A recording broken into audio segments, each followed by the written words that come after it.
DMTV, bilile kamalo bana ebele.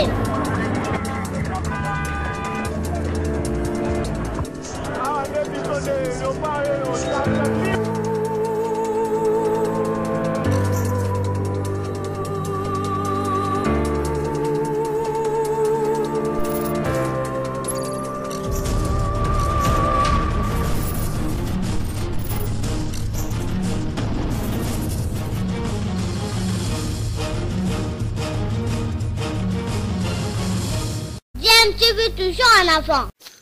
Vous êtes sur DMTV, bonjour ou bonsoir, cela dépend de l'heure à laquelle vous nous suivez. Nous sommes heureux de vous retrouver, de savoir que vous êtes nombreux en train de suivre votre chaîne YouTube DMTV qui vous propose l'actualité, mais également des analyses et des réflexions sur des sujets d'actualité et des faits sociaux ou encore des réalités telles que nous les observons ici chez nous en République démocratique du Congo. Ce jour, nous voulons échanger avec vous sur un sujet d'actualité. Vous le savez, en ce moment, l'actualité est très abondante, surtout sur le plan politique. Mais avant d'aborder le sujet en question, vous savez, ici, nous nous sommes donnés pour devoir, en tout cas, de vous sensibiliser face à la problématique de cette maladie à Covid-19, et surtout en ce moment où cette maladie semble reprendre, en tout cas, du poil de la bête, bien entendu, dans l'Occident, mais aussi en Amérique. Il est pour nous toujours un devoir de vous rappeler, de nous rappeler à nous tous que nous devons continuer plus que jamais à respecter des mesures barrières pour nous protéger contre cette maladie, car la prévention reste notre meilleur atout face à cette maladie. L'actualité reste dominée par les consultations nationales annoncées par le chef de l'État, Félix Tshisekedi, qui avait annoncé commencer les consultations dès cette semaine, consulter en tout cas les forces les plus significatives de la République démocratique du Congo. Il y a eu plusieurs analyses autour de cette question. Pour certains, on voit le chef de l'État en train de chercher à faire basculer la majorité parlementaire et ainsi avoir un premier ministre qui serait à sa guise pour lui permettre en tout cas de bien asseoir son programme de gouvernement et ainsi finir par apporter des solutions aux problèmes du peuple congolais. Mais dans l'entretemps, au niveau du FCC, on prend très au sérieux ces consultations annoncées par le chef de l'État et le FCC qui a vu peut-être venir l'objectif ultime de cette décision du chef de l'État est en train en tout cas de battre le rappel des troupes. Joseph Kabila lui-même en tête, puisque c'est lui l'autorité morale du FCC qui s'était réuni dans un premier temps avec les présidents des groupes parlementaires, les présidents des regroupements politiques qui composent le C au niveau de Kingakati. Après, il s'est réuni finalement avec les députés du FCC, les députés qui étaient à Kingakati autour de leur autorité morale. Et c'est de cela dont nous voulons discuter un tout petit peu. Et je vais vous proposer un extrait, en tout cas, de cette rencontre d'aujourd'hui entre l'ancien président de la République, Joseph Kabila, qui est autorité morale du FCC, et les quelques 300 députés FCC, les députés en tout cas qui constituent la majorité à l'Assemblée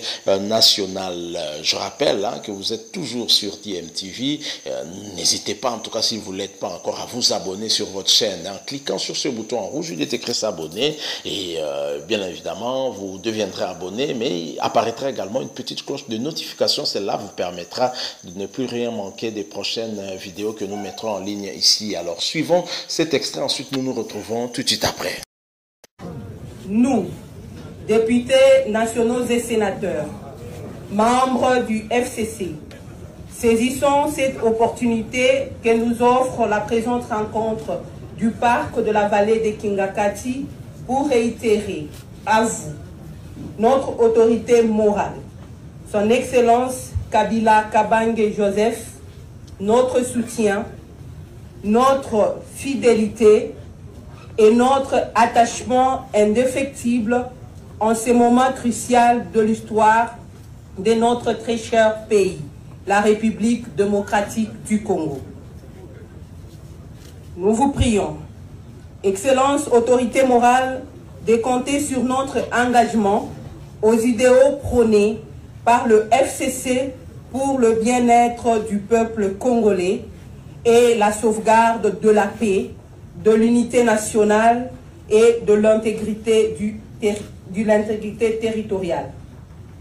Soyez rassurés que les 338 élus ainsi que le sénateur, membres du FCC, sont acquis à la cause très noble que votre Excellence défend. Face au climat politique actuel, nous sommes sereins et déterminés à rester unis au sein de notre famille politique en tant que FCC. Que Dieu bénisse le FCC, son autorité morale et la République démocratique du Congo. Nous avons dit et vous remercions.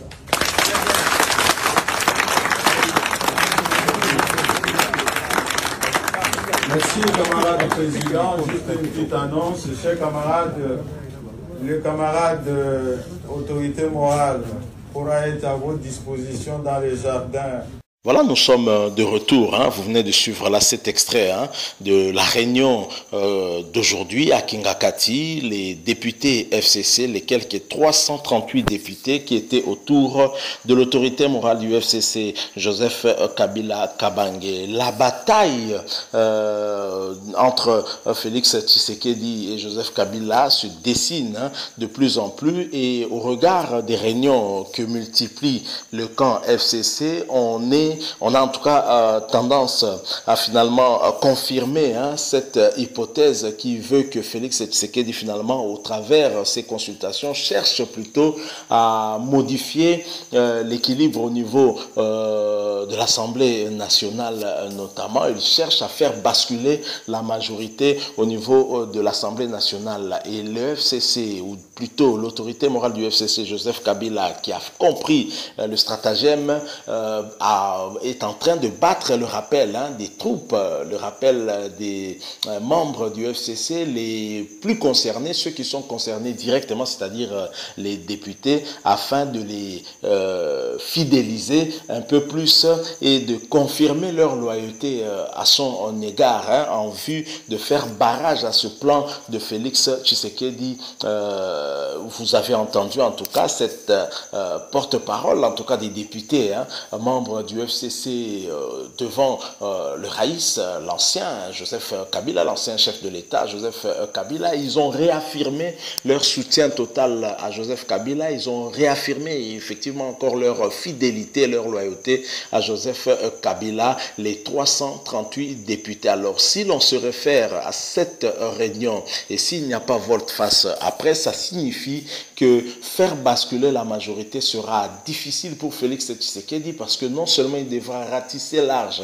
au niveau de la MOCA, ou plutôt on va prendre les deux grandes forces majeures de la MOCA, c'est-à-dire le MLC et Ensemble de Moïse Katumbi. Ensemble de Moïse Katumbi, en termes de chiffres, en termes de nombre de députés, est la première force au niveau de la MOCA. Et si et seulement si Félix parvenait à convaincre Jean-Pierre Bemba et Moïse Katumbi, parvenait à avoir tous les députés de Ensemble et du MLC, encore faut-il ratisser large également au niveau du FCC, rafler au moins 100 députés, ce qui ne sera pas facile au regard de ce qui est en train de projeter le FCC. Et Joseph Kabila est en train en tout cas de resserrer les rangs autour de lui en vue de faire échec à ce plan de Félix Tshisekedi. Alors, quelle marge de manœuvre finalement aura Félix Tshisekedi face à cette situation? Est-ce que Félix Tshisekedi restera dans cette optique de chercher à faire basculer la majorité, ou va envisager d'autres possibilités? On sait quand même que dans son message de 6 minutes à la nation, Félix Tshisekedi a dit n'exclure aucun cas de figure. Je pense que c'est quelqu'un qui a mûri en tout cas sa réflexion et qu'il sait que si ça ne marchait pas de ce côté-là, il pourrait éventuellement utiliser une autre carte, quoique pas facile. Donc voilà un peu l'enjeu actuel de cette bataille entre Félix Tshisekedi et Joseph Kabila. En tout cas, cette bataille tourne autour. L'enjeu principal reste, en tout cas, 2023. Félix Tshisekedi veut contrôler les institutions qui, en fait, interviennent directement dans le processus électoral, notamment la Cour constitutionnelle et la CENI. À la Cour constitutionnelle, visiblement, Félix Tshisekedi a un pas d'avance par rapport à Joseph Kabila, mais au niveau de la CENI, ce n'est pas encore fait. Et je crois que Joseph Kabila essaye de fidéliser, en tout cas, ses députés en vue de faire barrage à toute autre action ou plan de Félix Tshisekedi. Donc, c'est quelque chose qui s'annonce, en tout cas, très difficile, hein, mais quand on sait la manière dont nos députés changent parfois de camp, on ne sera pas étonné que malgré cette réunion, malgré la requête projetée pour les députés FCC au niveau de Kingakati ou ailleurs, Félix Tshisekedi puisse quand même essayer d'attirer vers lui certains qui auraient bien évidemment d'autres ambitions. Donc voilà un peu ce qui se passe actuellement sur le plan politique. Ceci met au grand jour en tout cas des divergences qui ont en tout cas opposé Joseph Kabila et Félix Tshisekedi directement au fur et à mesure, et ça ne devenait plus tenable. Et donc finalement on se rend compte que l'image que reflétait leur lieutenant, et finalement c'était leur propre image, et que ces désaccords-là étaient ancrés en eux, et qu'aujourd'hui c'est plus tenable, et finalement ça éclate au grand jour. Et voilà à quoi nous sommes en train d'assister. On verra bien ce qui arrivera demain. Quelle stratégie va employer Félix Tshisekedi? J'imagine qu'il a eu à analyser tous les cas de figure, et il va se prononcer comme il l'a dit dès son retour vers le peuple au travers un autre message à la nation. Il va communiquer en tout cas quelle sera sa décision sans écarter aucun cas de figure. On verra bien ce que ça donnera, mais ça ne sera pas bon en tout cas tout ça. Voilà ce dont nous avons voulu un tout petit peu échanger avec vous autour de cette réunion qui a vu Joseph Kabila se retrouver face à des députés FCC, 338 au total, vous l'avez entendu, et des députés en tout cas qui ont confirmé leur fidélité à Joseph Kabila. C'est quand même terrible, des députés qui n'ont pas été élus par Joseph Kabila, qui ont été élus par le peuple congolais, mais qui se montrent fidèles à un individu, à un homme, et à la fin, vous sentez même qu'on est en train de bénir d'abord le FCC et Joseph Kabila pour bénir ensuite la République démocratique du Congo, et ceci démontre à suffisance que pour ce regroupement politique, le peuple congolais, bien évidemment, la République démocratique du Congo passe en troisième position, d'abord leurs intérêts personnels et privés, et c'est dommage tout ça. Nous sommes arrivés à la fin. Si vous avez aimé, laissez-nous un like, mais surtout n'hésitez pas à nous donner votre point de vue au travers des commentaires, mais abonnez-vous également si vous ne l'êtes pas encore à cette chaîne DMTV, votre chaîne DMTV. Cliquez également sur la petite cloche de notification qui va apparaître une fois que vous serez abonné. Merci également de vous protéger, car le coronavirus n'a pas encore été vaincu ici chez nous ni ailleurs, et donc nous devons continuer à respecter des mesures barrières pour nous protéger face à cette maladie, la prévention restant notre meilleure alternative ou notre meilleure arme face à cette maladie. Merci encore une fois pour le temps que vous nous avez accordé, votre temps qui est si précieux. Nous espérons vous retrouver très prochainement avec un autre sujet d'actualité. En attendant, portez-vous bien, et DMTV vous dit au revoir.